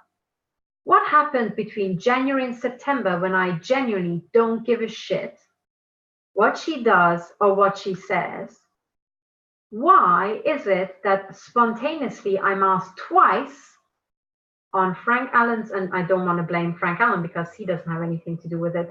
Why do callers call in during the interview and then reinforce it, asking me about Ramola? And then shortly thereafter, I think within a week, Barbara Hartwell, CIA, and Ramola bring out a video about me making a big thing. I was like, you know, when you get 3 strikes in a row and you think like, that's not really coincidence, is it? So genuinely, I think what's behind this is the CIA that planted those questions just to prime me. I guess that they were hoping that I would say something ludicrous, you know, or uppity or objectionable about Ramola. And then they could come up with this new thing with Barbara Hartwell being part of it and then stomping on my head. Unfortunately, I don't remember saying anything objectionable. I just said, well, you know, it caused a lot of damage at the time, but I haven't really spoken to them. Boom. And that's a fact, right? And then they still had to bring it out. And now they're scraping the barrel and they want to stomp on my head because I had Richard Lighthouse on my YouTube channel and he said things that Ramola disagrees with. And that's why I'm a disinfo agent. Doesn't it sound like somebody is really trying to go after people and stomp on their heads? Now, what added to this, right, is that this Saturday, my website got shut down. My website got shut down by another agent calling it himself Adam Douglas, okay? And I want to show you the email with which he then confessed to this, okay? So my website was shut down on the 14th, on Saturday, okay? Notice Saturday, right? I had a WordPress website. WordPress, are the employees so keen on shutting websites down that they would come into work on a Saturday to just get it done, right? So it was shut down on a Saturday, and on a Sunday, I got the following letter. Let me just share my screen. It's this one, yeah. So this is what it reads. The title is, Oops, I Did It Again, right? There we are. Now, what is really funny about this, or not so funny at all, it could be coincidence though, is that what I did just to block the harassment I get, and also they are also trying to work on my brain, even though I don't get voice to skull, I can't hear it. I'm pretty sure that they're trying to influence me, you know, subconsciously. So I just had the most annoying, you know, Britney Spears song blaring out, and sometimes on a loop. And it was actually, oops, I did it again, right? So here it's like, are they quoting the stuff that they had to listen to that annoyed them? I really want to know, because if it annoyed them, I'm just going to play it all the time. But anyway, so here it is, oops, I did it again. And Adam Douglas, so this is douglas67@icloud.com, sent on the 15th of September 2019. And this is local, I think this is my local time here. So it says, hi, Catherine, they didn't Hi, Catherine, they didn't actually tell me they were going to take your site down, but I think I might have had quite a large influence towards it. Just to let you know, I'm currently working on YouTube, as in he's currently working on shutting down my YouTube. I've contacted Twitter with a letter. Oops, why can't I scroll down? It says this frozen. I've contacted Twitter with a letter and a lot of screenshots regarding your current activities on Twitter. So I hope to have @JIT_update closed as well. So here's a guy confessing that he was instrumental in taking down my website. He's going after my YouTube, and he's going after my Twitter, my backup Twitter site, okay? Now, hang on, I think I might have to restart the screen sharing, because this thing has a second page, but unfortunately, it seems to have stopped. Okay, now I can scroll. Okay, so let me just share my screen again. Sorry, it's a bit awkward. I think my computer is hanging a bit. So the letter continues. So, oh, and I have a wonderful surprise coming, albeit I don't think that will happen until somewhere early in 2020. Let's just say I'm amassing evidence. Sincerely, Adam. P.S. It's got nothing to do with crimes against humanity. It's just because you are derisory, demeaning, hurtful, and vile with your accusations and need to be stopped. I don't even know this guy, Adam Douglas. I never write about him. I don't know who he is. I blocked him on Twitter on my suspended accounts because he was obnoxious and a cyberstalker. And I don't know who this guy is. Given that I don't talk about it, he has no standing, right? He's not party to any sort of, derisory, demeaning, hurtful, or vile accusation. I never made an accusation against him. So I don't know what the hell his problem is, yet he's quoting this tweet that I sent out that I was just informed by WordPress.com that they shut down my website. I said, this is a direct cover-up of crimes against humanity and follows the shutdown of my Twitter account and Facebook blocks. So I even gave up on Facebook because they blocked me as soon as I entered my name. It was hilarious. So anyway, they did that several times actually, and I thought, well, let's forget Facebook. But so this guy is under the email dougl67@icloud.com. But also I can tell you that this account is also sending me emails. I just haven't printed them off in nice PDF format. Sending me emails notifying me about how he is trying to shut down other accounts. Okay, so he is trying to, get people on Twitter who are also other victims, other campaigners shut down, prominent campaigners. And I don't really want to say the names because I haven't even had time to notify them of these emails. I just found them in my spam filter because, yes, I have moved Adam Douglas to my spam filter. And I don't know how he got out of my spam filter, frankly, for me to find this message in my inbox. But, the CIA and the NSA have their ways, and GCHQ and so on.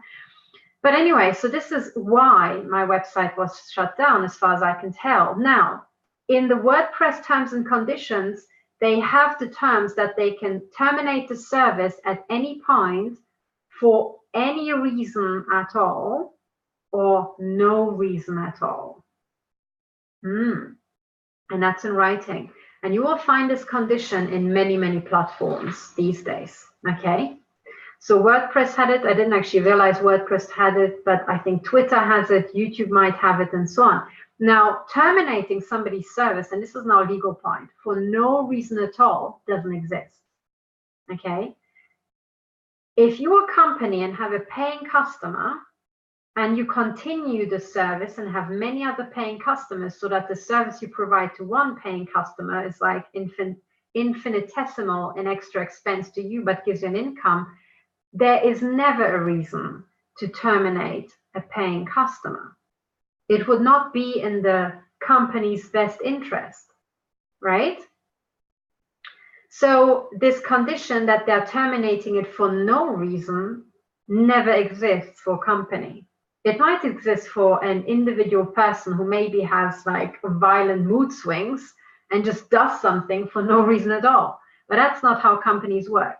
So in other words, it automatically follows, and this is a very important legal point, that my WordPress website was terminated for a reason, but they just don't want to tell me what it is. If they don't want to say what it is, they don't want to say because they're embarrassed. And I think they're embarrassed. I mean, if it has something to do with me, why are they embarrassed, right? They wouldn't be embarrassed to say it if I had done something wrong. They would be hitting me over the head with it. They were like, oh, you did this and oh, you did that, and that's why we shut you down. But they didn't. So automatically it follows, if you step through the logic, that it has something to do with them, and that's why they don't want to say. That's why because it's legally embarrassing. Now, the only thing that's legally embarrassing for company is something that is unlawful. Okay? That's why they don't want to say. And once you've understood the logic, you can play back everything I just said. This logic will apply to any and all companies where you are a paid customer that terminate your service for no reason at all, because they have this clause in.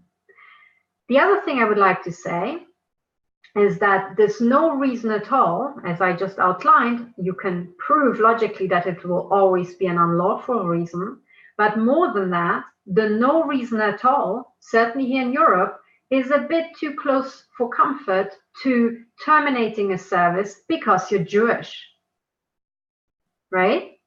Now, I'm not Jewish, and they haven't terminated the service because I'm Jewish, but remember that the Nazis didn't just kill Jews, they killed socialists, they killed disabled people, they killed people they didn't like, they killed dissidents.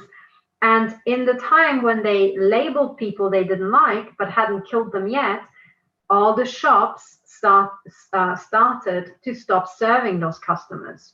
Okay, so for example, if you were Jew, you had a yellow star, right, on your Star of David had to carry it, and then a shop owner knew that you were Jewish and he would refuse to serve you.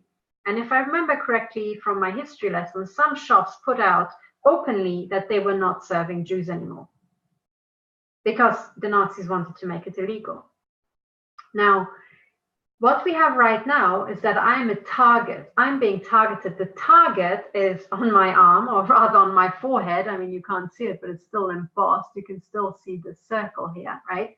I've got a target on my head. And these people, I think, stopped my service because I'm a target, because I've been labeled. Now, that is identical to the Jewish star and the Nazi regime, okay?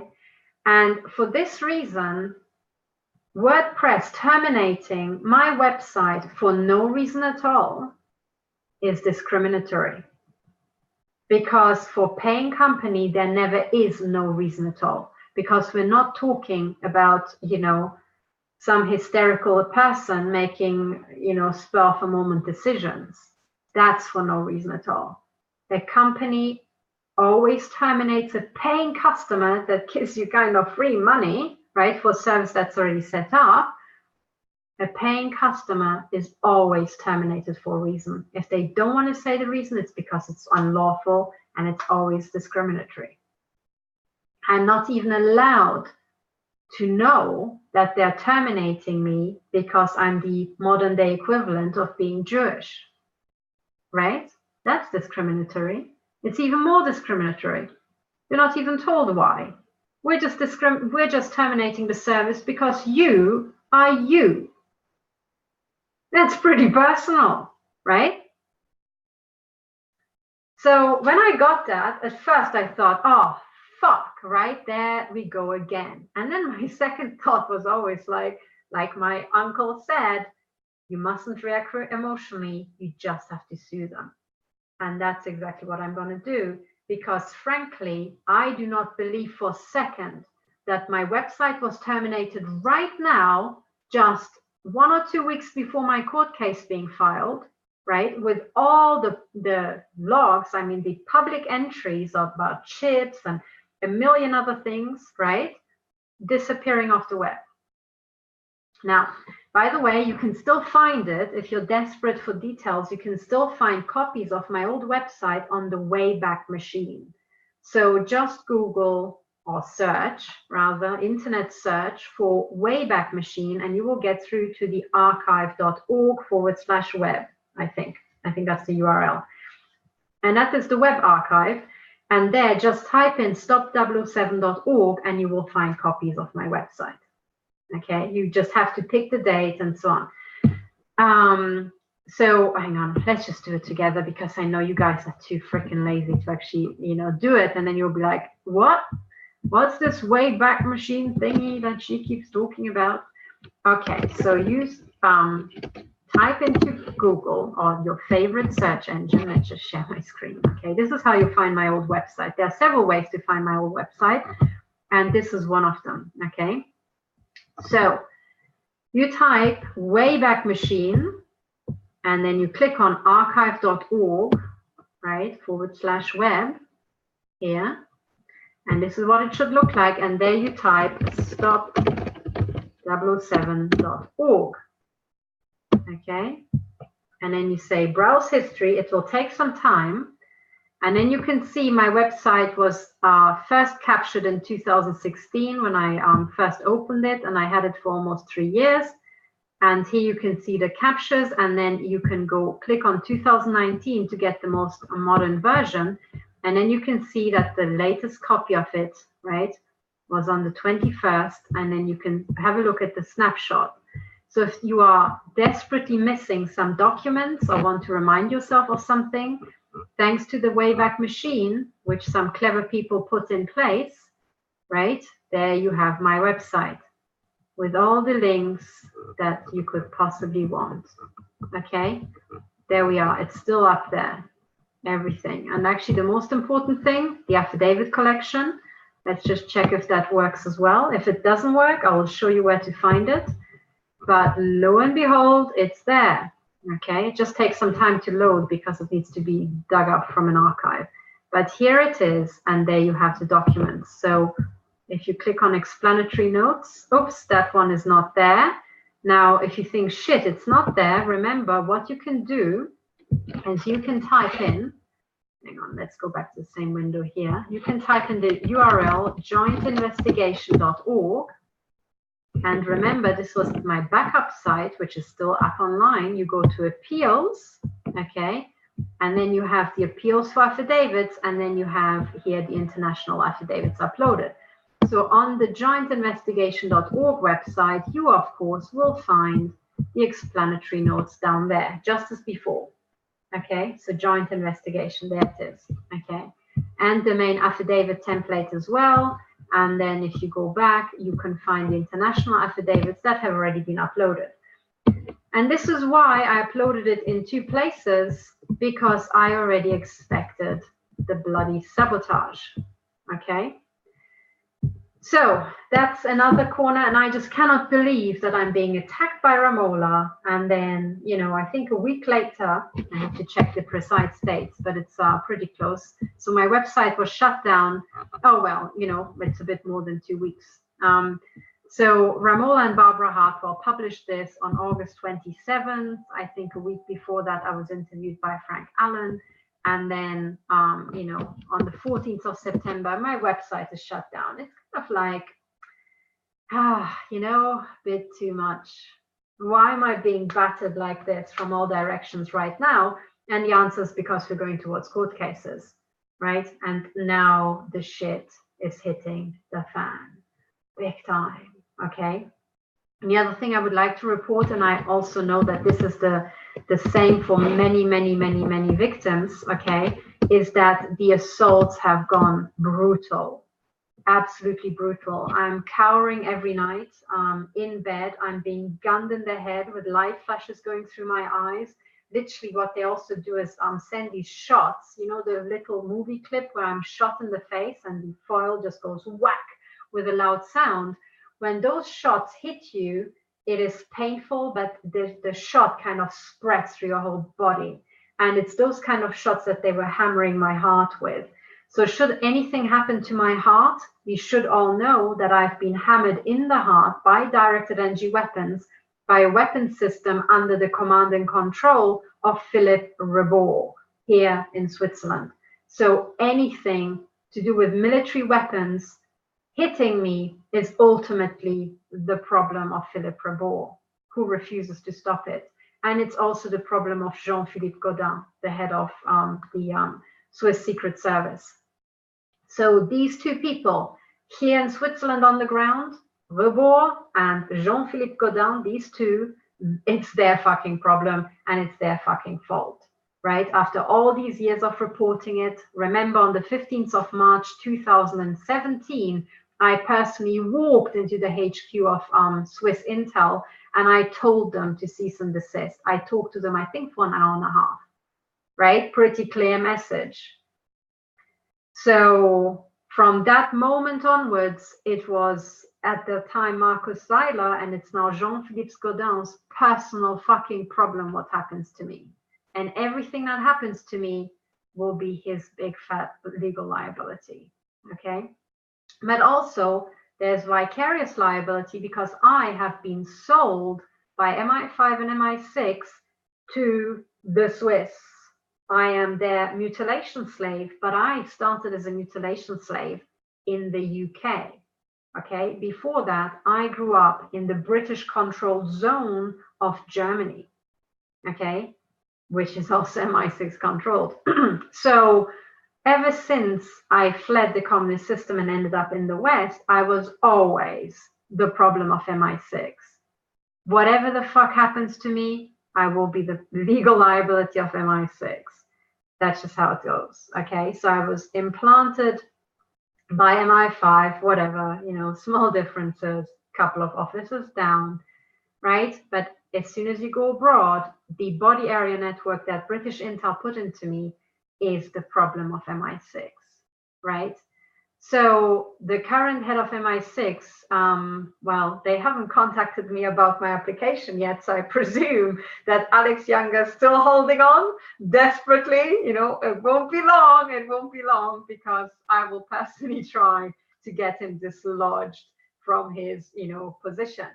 But anyway, so these people are still holding on. So these are the people who are responsible for me. Now, you need to know that, because if something happens to me, I ask you to please also posthumously, if necessary, fight for me and my rights, right?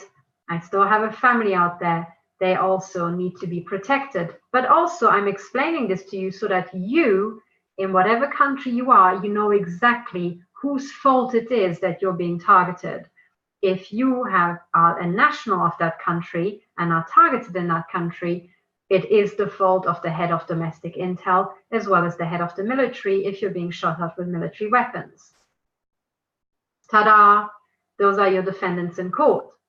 If you are, let's say, you know, the national of one country and you are abroad being targeted, right? It is the head of domestic intel in that country and the head of intel in your country, because he clearly sold you to these bastards. Right? And don't you think for a second that your ass is not being sold. It is. There are little cattle contracts on all of us. Okay? And everybody's ass gets sold for a lot of money.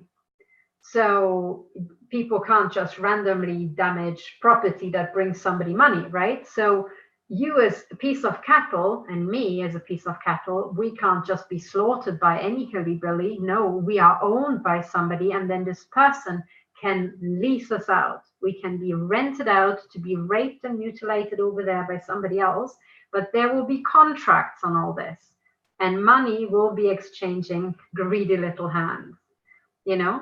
And that's how the world has been divided up since time immemorial, or rather since the Vatican Bull of 30 something. There were a couple of Vatican bulls where the Vatican and the Catholic Church declared that they own everybody's ass, and they own everybody's soul on this planet and in the Netherlands, wherever they might be, and that they own the air that we breathe, and they own the skies, and they own the earth, and they freaking pretty much own everything, okay? It sounds like the sort of shit people come up with after a big, you know, raucous, drunken night, right? At the peak, they're like, yeah, we own this, and yeah, we own that, yeah. But the Pope actually wrote it down, which turned it into a Vatican bull, a big, massive Vatican, you know, papal bull. And yeah, since then we have been under that papal bull, all right? So our birth certificates are apparently sold on the stock market, you know, apparently there are stocks on us. So if you're targeted and being damaged anywhere, there will be contracts on you. And you can bet your sold ass that the banks will know who sold you and who owns you, right? The banks will be keeping track of the contracts, because the banks will also be keeping track of the money, one way or another, okay? So in all this, there are lots of people who know exactly what's going on, and all we have to do now is we have to get that knowledge of what's going on from them into our own possession, and then we have to really, with that knowledge and with a lot of mechanisms, legal mechanisms and other mechanisms, increase the liabilities for them, right? The risks and liabilities, and these risks and liabilities have to become absolutely just insurmountable, right? The profit has to fall way below the risks and liabilities, and that's when these people will change direction. And they will change direction because they're psychopaths, okay? So they don't have any emotional attachment to one plan. But they do have a huge emotional attachment to themselves and to their money. Okay, so that's what they will want to hold on to. Okay, so these are the sort of things you need to know. Now, very quick to finish off, I want to show you a couple more things that are kind of important for you to know. So before we run out of time, hang on, let me just find the screen. So I showed you this guy who claimed responsibility.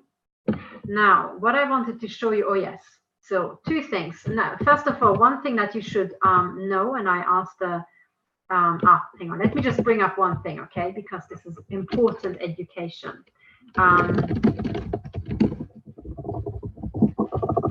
I want to show you the boundaries of the City of London, okay, and it's kind of important. Yeah, okay, we'll look at this together. So, and here I'll explain to you why all of this is important. Now, what I actually want to show you is a brilliant, brilliant tweet that, you know, was forwarded to me today, and I'm very grateful for that, because otherwise I would have missed it. Because when I switched Twitter accounts, I didn't notice that I wasn't following Henry Makow anymore, and I really should, because he's putting out good stuff. Now, one of the things that he put out, I think yesterday, is the following, and you should really see this because it just floored me. I didn't spot this. This was pretty good. So, oops, oh, damn, I clicked on the developer tab. Now, hang on, how do I, sorry, just a second. I clicked on the wrong button. Sorry, cliffhanger, yeah. Let me share my screen again. So this is the brilliant tweet that totally floored me because I haven't seen it before, okay? It's this one here. So Henry Makow says, this is the table for the Supreme Court in the UK. Notice the Illuminati symbolism? And you look at this and it just looks like one massive eye, right? Do you think this is coincidence? Fuck no. It absolutely isn't, especially not when you look at the logo of the Supreme Court, which I've analyzed in the past. That I think has a little crown at the top, and Omega, because it's the ultimate court. This is, I think, what the judges are told. Oh, yeah, it's the final court. That's why we put the Omega in. No, judges, don't be so gullible. The reason why Omega is in there is because Omega is the ultimate mafia symbol. Okay, maybe I can even bring up the logo of the Supreme Court so that you guys who haven't seen it know what I'm talking about. Okay, this is important, guys. So UK Supreme Court logo. And actually, all the judges of the Supreme Court should be the first ones to really wrap their head around this, because this is really, really important. Okay, so let's just go there. This is the Wikipedia page, and I've just brought up the, yeah, there we are. Okay, so let's analyze this, and this will matter for court cases, okay? So I am not just wasting your time with this. This is super important. So this is the logo of the Supreme Court. You will see at the top here the crown of the Crown Corporation. You will also see the fleur-de-lis right here, which is the French royal branch. You will see this like iron cross here, right? Yeah, and there. These kind of Swissy crosses, and there you literally have the plus of Switzerland, right? Light on the dark background, right there. But overall, it's a crown, and then it's kind of black and white, a bit Masonic, you know, black and white stripes. And then down here, you have Omega pretty prominently. And then when you look carefully, you will see a 666 in here, okay? Hidden carefully. Right, and it's kind of here as 1 6, and then you can go through, that's the other 6, and then this is the other 6. So you will have this 666 makeup. And I mean, if it were just one of these, they put in just the Omega, I would say, okay, these people had no idea. But when they put in the Omega, the 666, and the crown with the Swiss cross, well, that's not coincidence, guys, okay? So what the hell, you understand the 666, by the way, the thistle and the English rose, and I forget whatever that is. I don't know, there's a leek as well, I think. So it stands for this thing, this bristly little bastard is for Scotland. That green thing is for I think this is the league, right? That's for Wales, that's for England, and then I think this is for Northern Ireland, okay? So that's the logo, and it's meant to represent all the different regions. I mean, kind of quaint, but there are only 3 flowers, right? So what happened? But anyway, the omega is prominent, and the omega does not stand for, oh, it's the final court. That's what they use to sell it to the judges because it kind of makes sense. But once you know that the omega for thousands of years, right, stood for the mafia, you know, this whole, oh, it's the final court thing just doesn't cut it, because for 2,000 years, right, omega stood for the fucking mafia, and now you come along and tell the world that it doesn't stand for that. No, it still stands for the freaking cartel, crime cartel, okay? And the reason why it stands for that is because in the Bible, I am Alpha and Omega, right? This quote, I'm Alpha and Omega. Well, you know, the supreme being, I'm Alpha and Omega, is actually the crime cartel, the head of the mafia. And I'm Alpha and Omega means I'm there at the start of your life all the way to the end. I will, if I can, decide your birth, and I will most certainly decide your death, right? I'm Alpha and Omega. Omega is the final stage. I will determine your death.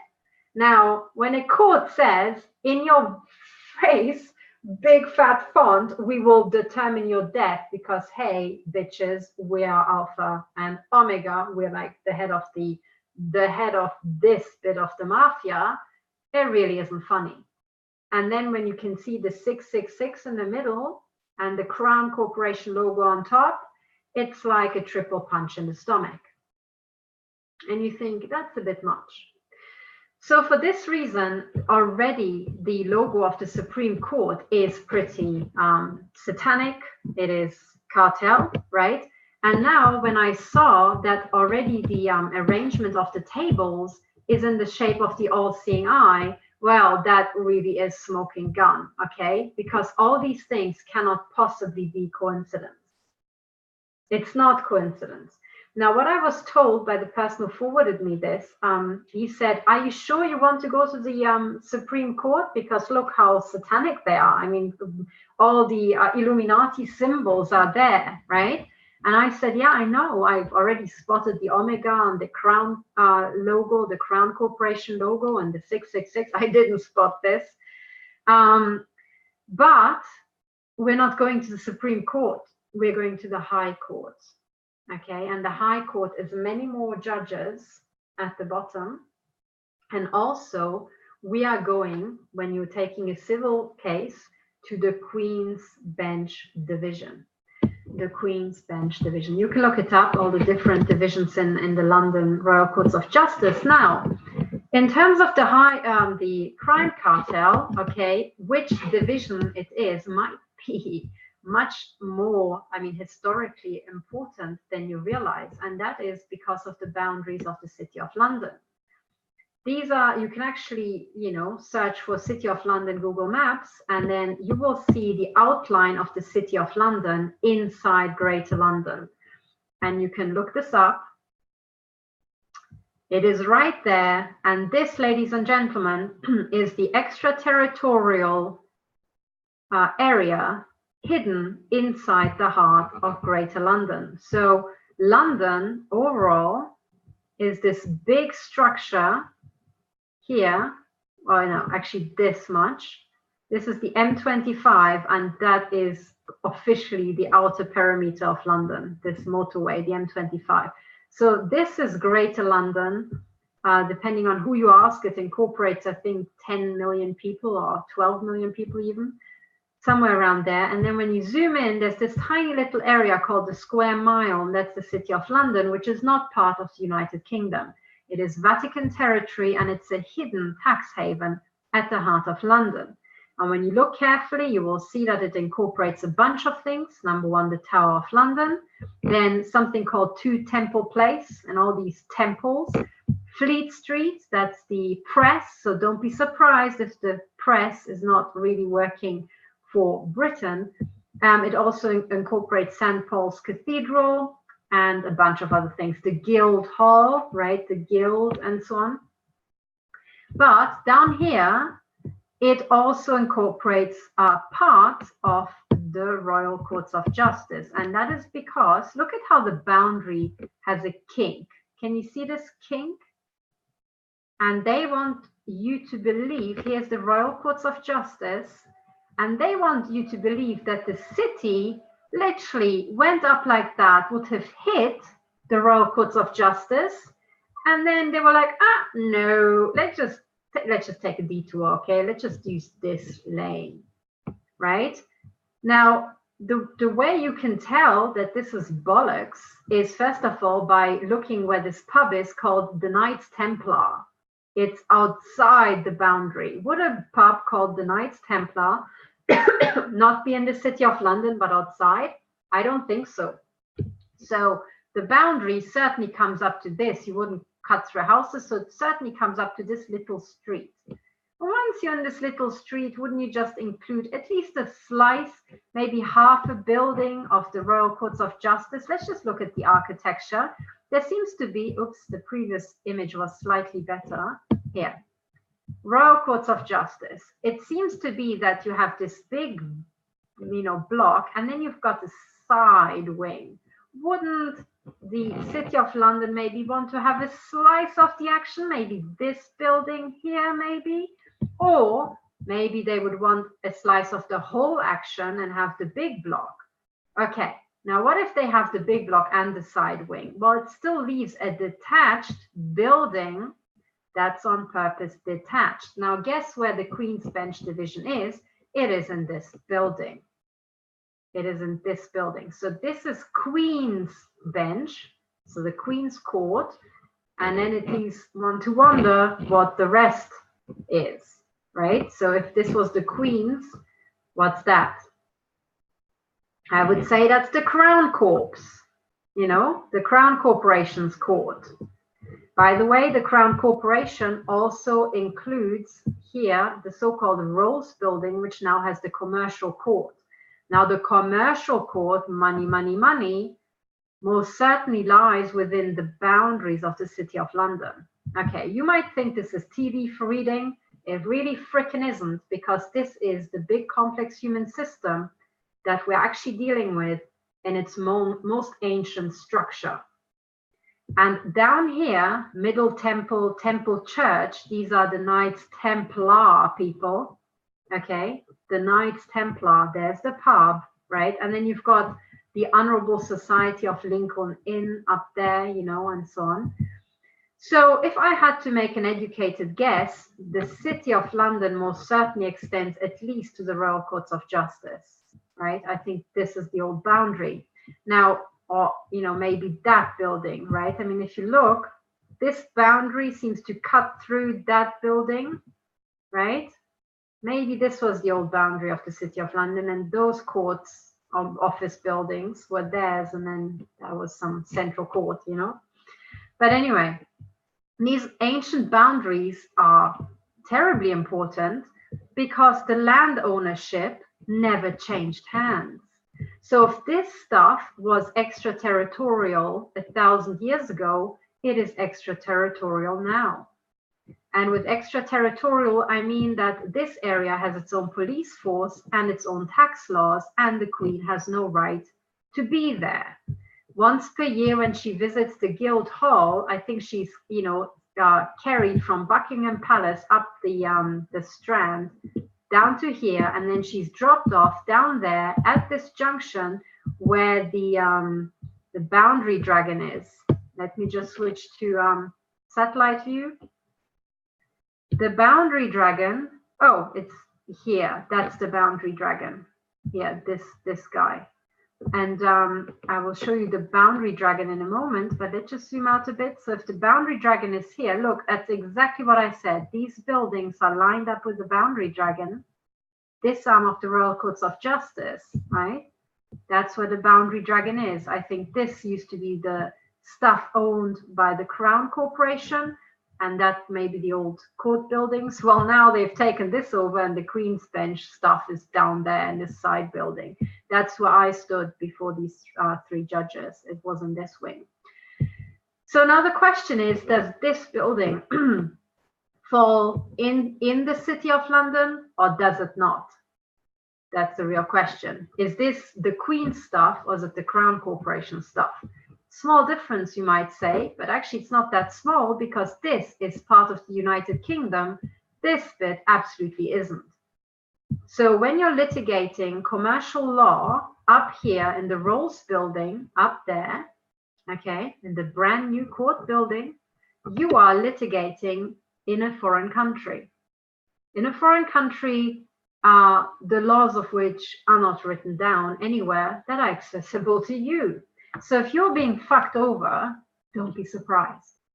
Okay, that's basically what I'm saying. So all these things are desperately important, right? And we need to keep an eye on them. And it wasn't just, you know, a stupid little thing that somebody raised, and all the alignment of tables don't matter. No, they do matter. But also note that the Supreme Court is actually all across town. So they have prominent Illuminati symbolism, even though they are nowhere near the entire City of London. Okay, so if I may just go back briefly, just to show you. Okay, so let me share my screen to show you where the Supreme Court is. And this stuff, I can't tell you how much this shit matters, people.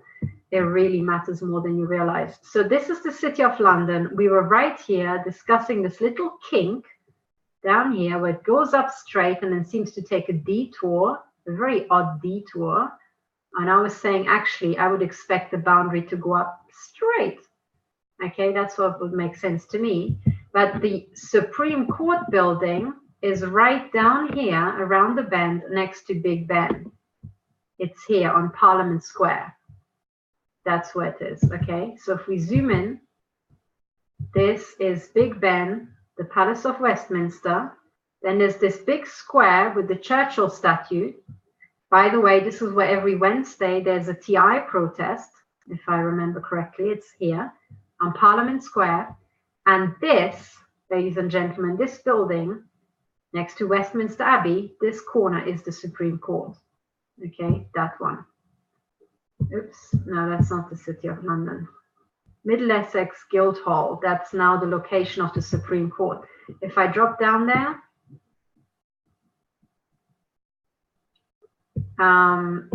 that's, I think, Churchill up there. Oh, here it was currently being renovated, but that is the Supreme Court.